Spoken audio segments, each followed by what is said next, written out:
And trade union leaders from across the planet are set to arrive in Cape Town for Africa's largest ever international trade union gathering. The theme for the 2014 Fourth World Congress is Including You, which addresses economic exclusion, income inequality, and the call to action will be workers need a pay rise. Who doesn't? The Congress also coincides with the 20th anniversary of freedom here in South Africa after the fall of apartheid. Now, UNI Global Union General Secretary Philip Jennings joins us from our studio in Cape Town. Very good morning to you, Mr. Jennings. Thank you for joining us. Thank you. Thanks for the invitation. I'm proud to be in South Africa these days. That's wonderful news. Thank you. We were very happy to have you here. But just tell us about UNI Global Union, your role, aims and objectives here in South Africa this week. We all talk about the global economy. We talk about global business, global finance, global trade, global business. The world needs a global union. My organization brings together over 900 unions from 150 countries from all continents into one organization, UNI Global Union. We're in the services part of the economy, the growing part of the economy, where the future world of work will be. It's important for us to gather, to meet, to make our calls to action.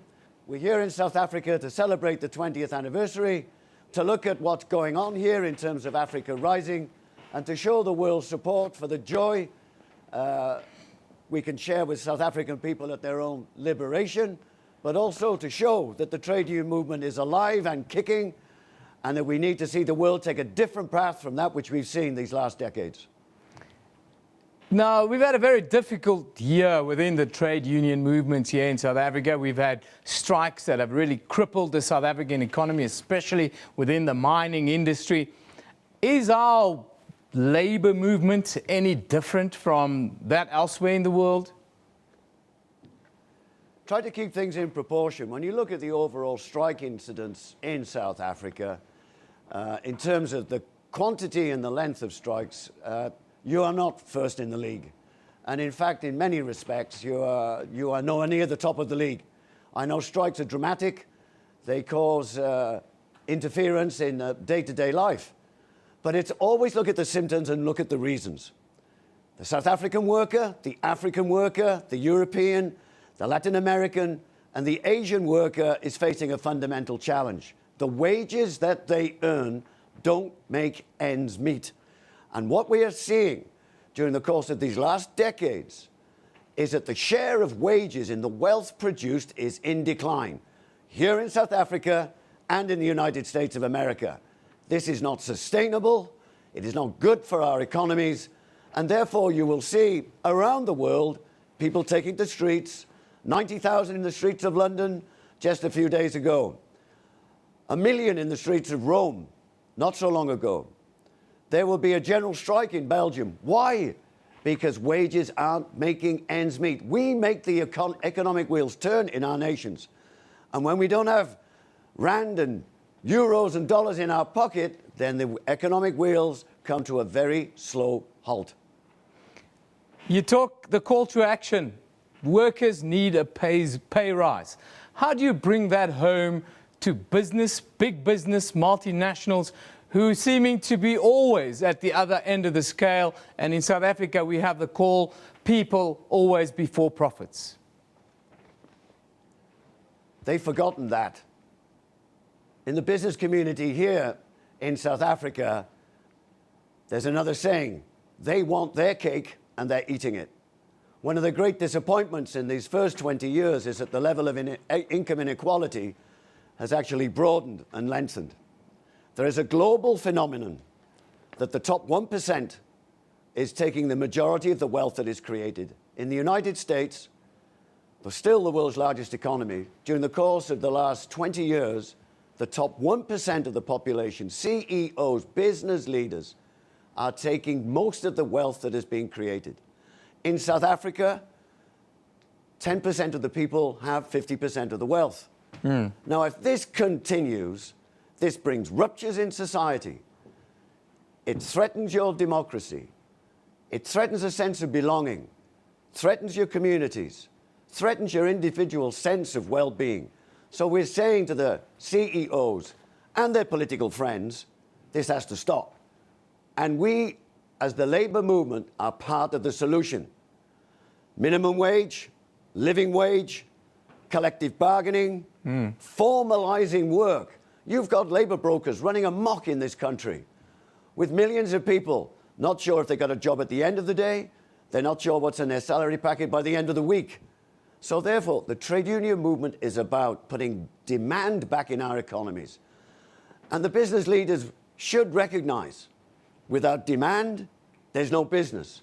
No business, no investment. No investment, no creativity. And therefore, our call to action is that we once again have to look at the role of wages in turning the economic wheels.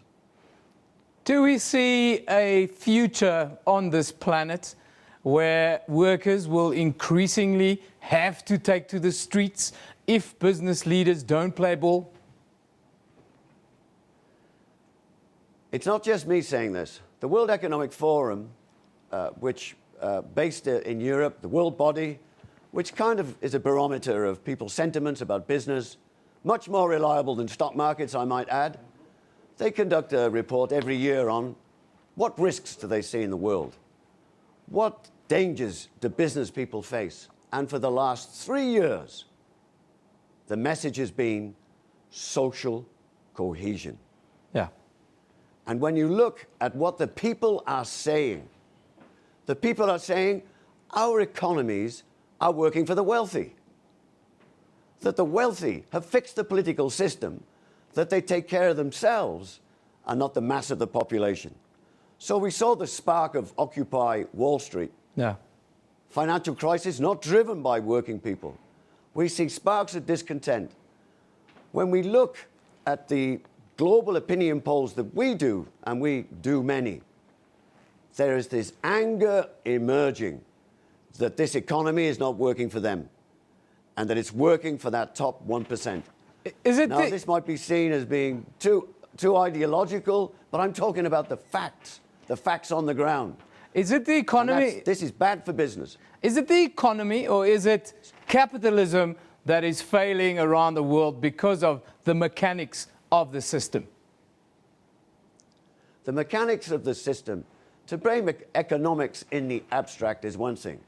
Economic theory can be blamed, which says there's perfect competition, that the economy will come to an equilibrium of full employment and stable prices. Economies are about choice. It's about the people who are in authority to make those choices. Now, if you have a political process which is being bought, which is fixed towards ensuring that the wealthy keep their wealth, that the tax rates are favorable to them, Yeah. that tax havens are favorable to them, that you can hide and put your profits into other places. This is all about choices. And what we've seen we've seen a corruption of economics, we've seen savage capitalism, which has served the few and not the many. And that's why this Congress is so important, because now we put our best minds together to develop an alternative, to show that there are solutions which are sustainable, but it will require a change of behavior for the people at the top. Finally, you've got a minute to tell us about trade union recognition around the world, considering that there are countries where workers are not even allowed to be members of a trade union. How do you address that this week? We are fighting it every single day. You have Massmart and Walmart in this country. Walmart last week had a series of strikes in the United States of America because they would not recognize one person. There is no hiding place for business these days. You may recall the Bangladesh factory collapse and the loss of 1,100 lives last year in Bangladesh. It was us that put together the agreement to rebuild those factories and to put the new health and safety scheme in place for more than 2,000 factories and millions of workers in Bangladesh. We are a global union. We are the global radar for human and trade union rights. We have won great advances for working people, but in a certain business elite, like the Walmarts and others, they cannot see a place for us. And therefore, they use all the tools at their disposal to make sure that we can't get our job done. I've organised 20 million workers. In the next decade, we'll organise 20 million more. We stand up against repression. We stand up against the dictators. We stand up against those labour rights which don't give people the right to organise and to negotiate, to have a seat at the table. We were informed by the struggles in this country. And being here on the 20th anniversary is going to give us the energy. It's going to reconnect with the struggle and the sacrifice that the great South African people made. It's an example which inspires us, it illuminates us, and that's why we're here. Thank you very much for joining us, and we are happy to have you in South Africa. That is the General Secretary of UNI Global Union, Mr. Philip Jennings, joined us live from Cape Town.